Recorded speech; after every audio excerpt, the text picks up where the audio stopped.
Who are you looking to stack with Big Rob then, Matt? All right. Well, I guess for this pick, I'll go back to the expensive guys. Okay. And if you are playing Rob, you can play multiple. But if I have to choose from the top range, I do think it's Tatum over both Curry and Brown. Brown is pretty reliant on scoring for his fantasy production. He has been rebounding well, but Tatum's passing, I think, really sets him apart here. And we haven't had a game yet in a while where Tatum scored and facilitated at the same time. I think that that's inevitable. I mean, he scored pretty well in game 3, but we haven't had a 30 and 10 out of Jason Tatum yet. And maybe we don't get one of those in the series, but the ability for him to just be consistent, and if he's not scoring, then pass instead, I think his floor is just so much higher than Brown's. And I think it's higher than Curry's too, because I know we talked about this yesterday. Curry's dealing with a foot injury that is, unspecified severity. Like, they're not going to tell us. Steve Kerr's, he's going to have him play, obviously, but they're not going to want to talk about it if it's bad. And I think there's a chance that Curry could have an off night if he's not 100%. Yeah. And then also with Marcus Smart and Derrick White on him the whole game, like, it's a terrible matchup anyway. But if he's not 100%, like, there is a chance that Curry just doesn't have a good game tonight.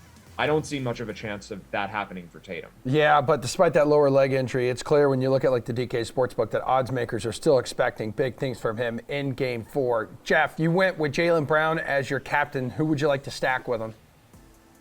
Sure, I'll go cheaper here. And then on the Celtics side, Derrick White is a strong option at 6K. He didn't play as much in Game 3, but he's coming off only 1 day of rest.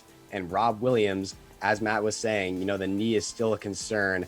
I don't think he's going to play a ton of minutes tonight. As much as I would love to see him, I think if the Celtics get up, they're actually going to try to spell him for periods of time. And I could be wrong there because they do have multiple days of rest, but we know they don't want to risk that knee flaring up, especially with more games to go in this series. And if he doesn't play that much, that means the Celtics are going to go small with Derrick White more. And when he's played, he's showcased offensive aggressiveness that we hadn't seen consistently from him until recently with the Celtics. He's scored double-digit points in 5 of his last 7 games, and he's somehow found a way to hit 52% from 3 over his last 5. He could be a legitimate difference maker again tonight. And then just to quickly spotlight a guy on the Warriors who's cheaper too, Kevon Looney. He only played 17 minutes last game. His price is as low as it's been since the Mavs series, and it feels like the Warriors will have to play him a lot to stop Boston from relentlessly attacking the paint. So I like both of those guys.